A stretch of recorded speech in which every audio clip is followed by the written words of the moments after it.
హైదరాబాద్లో సంచలనం రేపిన car driver Nagaraju murder కేసులో మిస్టరీని ఛేదించారు పోలీసులు. నిందితులు వెంకట సుకృత్, అతని ఫ్రెండ్ సహా సుకృత్ తండ్రి ఐఏఎస్ డి వెంకటేశ్వరరావును అరెస్ట్ చేశారు.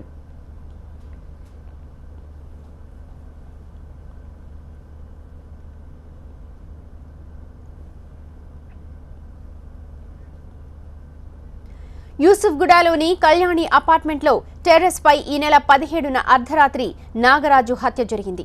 18న నైట్ టైంలో శవాన్ని తరలించే క్రమంలో సుకృత్ నిర్వాకం సీసీటీవీలో రికార్డైంది.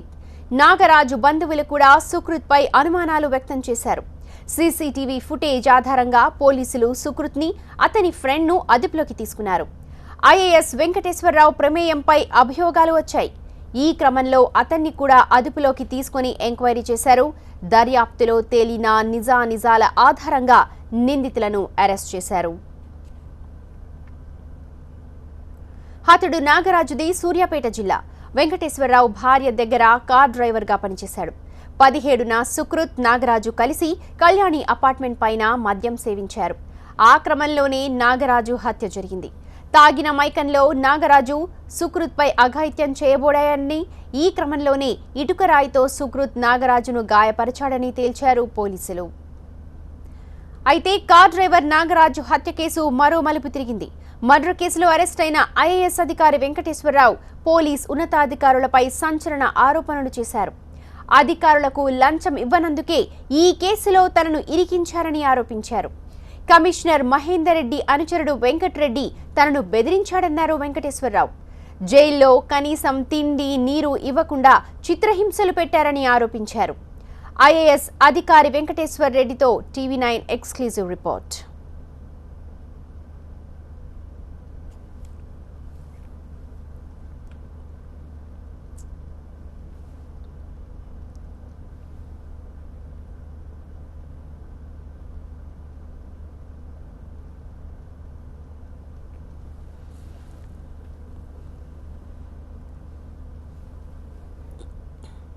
ఉదయం 10-11 ప్రాంతంలో నా కొడుకు ఒక యాక్సిడెంటల్ కేసులో ఇన్వాల్వ్ అయ్యారని చెప్పడంతో, అది కూడా నాకు తెలిసిన కొంతమంది ప్రశ్నించగా ఇక పోలీస్ స్టేషన్కి వెళ్తున్నాం చెప్పని చెప్పడంతో నేను అతన్ని తీసుకొని జూబ్లీహిల్స్ పోలీస్ స్టేషన్కి వెళ్ళాను. వెళ్లే ముందే ఒకసారి వెంకటరెడ్డితో మాట్లాడాను, జూబ్లీహిల్స్ ఎస్హెచ్ఓ ఇన్స్పెక్టర్తో. అంతకంటే ముందు బంజారా హిల్స్ ఏసీపీతో కూడా నేను మాట్లాడాను. ఉదయం 7 గంటలకి ఇట్లా ఇష్యూ జరిగింది, నేను టీవీలో ఐఏఎస్ మాట్లాడుతున్నాను చెప్పి నా కొడుకును నేను స్వయంగా తీసుకొని జూబ్లీహిల్స్ పోలీస్ స్టేషన్కి వెళ్ళి అప్పచెప్పి నన్ను వెళ్ళిపోమన్నారు. సరే నేను వెళుతుంటే మీరు ఉండండి మళ్ళీ అడ్డుపడ్డారు. అట్లా నన్ను 3 రోజులు డిటైన్ చేశారు. నా కొడుకు నేను అప్పచెప్పిన నన్ను 3 రోజులు డిటైన్ చేసి నాకు సరి అయిన ట్రీట్మెంట్ లేక, ఐఏఎస్ ఆఫీసర్ అనే ట్రీట్మెంట్ లేక, నాకు ఒకటే డ్రెస్ మీద వచ్చాను, బట్టలు లేవు నాకు అని చెప్పినా కూడా ఫుడ్ లేక, నీళ్లు లేక, డ్రెస్ లేక, స్నానం లేక నన్ను ఒక ఐఏఎస్ ఆఫీసర్ని ఒక హీనంగా ఆ వెంకటరెడ్డి ఒకడు, తర్వాత దీంట్లో మెయిన్ అక్కడ కమిషనర్ మహేందర్ రెడ్డి ఐపీఎస్ యొక్క రైట్ హ్యాండ్ అట ఈ వెంకటరెడ్డి. ఈయనే అందరినీ బ్లాక్మెయిల్ చేసి, ఎక్స్టార్షన్ చేసి డబ్బులు తీసుకెళ్ళి మహేందర్ రెడ్డికి ఇస్తాడట. ఆ మహేందర్ రెడ్డి గురించి కూడా నేను విచారించాను కమిషనర్ మహేందర్ రెడ్డితో. ఖమ్మం జిల్లా కూసుమంచిలో అతను ఒక చిన్న గ్రామంలో సాధారణ రైతు కుటుంబంలో జన్మించిన అతను ఈరోజు కొన్ని వేల కోట్లకు అధిపతి అయ్యాడని తెలుస్తుంది. నేను కష్టపడి సంపాదించి మేము ఉంటే మా దగ్గర డబ్బులు డిమాండ్ చేసి నా టెలిఫోన్లో కూడా వాళ్ళకు కొంతమంది మీడియా కాల్ చేశారు, మీరు తొందరగా మనీ అరేంజ్ చేసుకోండి, మిమ్మల్ని మీ పిల్లలకి ఏం కాకుండా చూస్తామని చెప్పి మనీ అరేంజ్ చేసుకోండి అని చెప్పారు. నా టెలిఫోన్ నెంబర్ 7093004945. ఆ ఫోన్లో చాలా కాల్స్ వచ్చాయి. దాన్ని మీరు ఎవరైనా సిబిఐ కానీ ఎవరైనా సరే ఎంక్వైరీ చేసి చూస్తే ఎవరు వాళ్ళు ఎందుకు కాల్ చేశారు, ఏం బార్గెనింగ్ జరిగింది అనేది కూడా ఉంటుంది. కాబట్టి దయచేసి మీరు ఈ కాల్ డేటాను వెరిఫై చేసి ఎంక్వైరీ చేయడంతో ఈ కరప్షన్ ఎంతగా ఇన్వాల్వ్ అయిపోయింది. డబ్బు ఇవ్వకపోతే ఆ తండ్రి ఒక ఐఏఎస్ ఆఫీసర్ అయినా కూడా ఇన్వాల్వ్మెంట్ లేకపోయినా కూడా ఒక ఐఏఎస్ ఆఫీసర్ ఎదిగిస్తారంటే what about common man? What about ordinary people life in the hands of the few police officers. నేను అదే పోలీస్ స్టేషన్లో చాలామంది మంచి ఆఫీసర్లు ఉన్నారు. వాళ్ళు ఏమన్నారంటే, సార్ ఈ చాలా నటోరియస్ ఈయన ఎవడైనా పోలీస్ స్టేషన్ కర్మకాలి వస్తే వాడికి నాశనం అయిపోతాడు సార్. ఈ పోలీస్ స్టేషన్కు 75 లక్షలు వస్తుందట నెలకు. మామూలు నెలకు 75 లక్షలు వస్తాయని చెప్పారు. ఇవన్నీ అట తీసుకెళ్ళి మహేందర్ రెడ్డికి ఇంకా పై అధికారులకు ఇస్తారని చెప్పారు. నో, ఇది కాదు. నేను ఎందుకంటే నేను కష్టపడి పని చేస్తున్నాను. నేను ఎవరి దగ్గర ఆశించను. నేను కష్టపడి పని చేసి నేను పేదవాడికి, రైతు, బడుగు బలహీన వర్గాల కష్టాలు ఉన్న ప్రతి ఒక్కరికి నిజాయితీ పంపించి జీతం తీసుకొని పని చేస్తాను. అలాంటి నా దగ్గర డబ్బులు లేవు.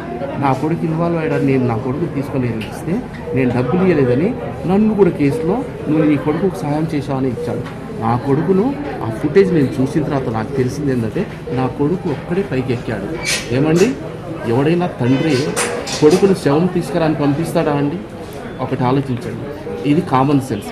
ఒకవేళ పంపించాడే అనుకోండి, ఒక శవాన్ని ఒక కొడుకు 18 ఏళ్ళ కొడుకు శవాన్ని లేపుకొస్తాడా అండి? శవాన్ని లేపాలంటే కనీసం 3 నుంచి 4, 5 మనుషులు కావాలి. మరి కొడుకు ఒక్కడే పైన వెళ్ళాడు. మరి ఆ కొడుకును ఒక్కటి పంపించి శవాన్ని భుజాన్ని వేసుకొని భేతాళులు లెక్క రారా నాయనా అని ఒక తండ్రి పంపిస్తాడా అండి? నేను పంపించానని నా మీద ఆరోపణ పెట్టారు. నేనంటే నా కొడుకుని పైకి పంపించాట, కిందట 3 మనుషులు ఉన్నారట. ఎవడైనా 3 మనుషులు కింద ఉండి శవాన్ని ఒకడు ఎత్తుకొస్తాడా అండి? 3 మనుషులు పైకి ఎక్కుతారు, కింద ఒకడు ఉండి చూస్తాడు. మరి ఫుటేజ్ చూసినప్పుడు నా కొడుకు ఒక్కడే కనిపించాడండి. ఆ ఒక్కడు శవాన్ని ఎత్తుకొని వస్తాడండి.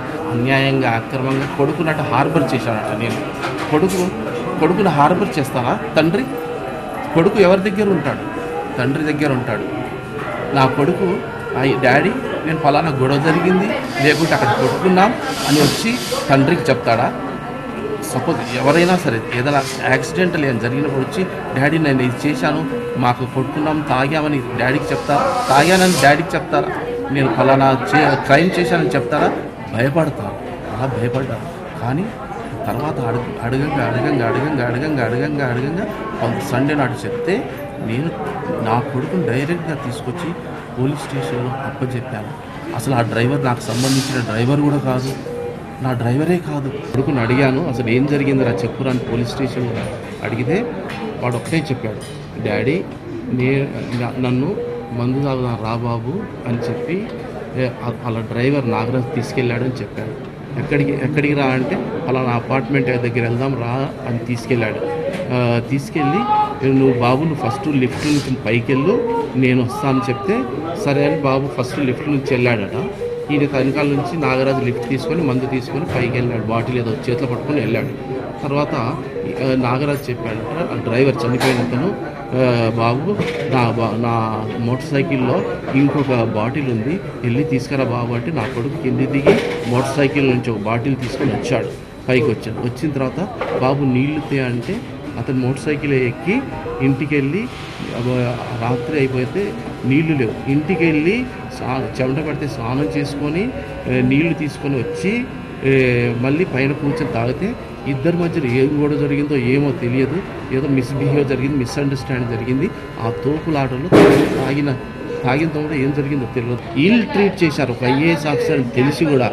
ఏ ఆరోపణలు నా మీద లేవు, మీరు ఉండండి, మీరు వెళ్ళండి అంటారు, వెళ్తుంటే నాకు అడ్డం వస్తారు. అది కూడా వీడియో క్లిప్పింగ్ తీయించాను. ఆ వీడియో నేను నా కొడుకు మీద ఆరోపణలు వచ్చాయండి, నేను చీఫ్ సెక్రటరీ గారికి నేను రిపోర్ట్ ఇవ్వాలండి అని అన్నా కూడా నన్ను వచ్చి రాంగ్ఫుల్గా డిటైన్ చేసి రూమ్లో పెట్టి తాళం వేశారు.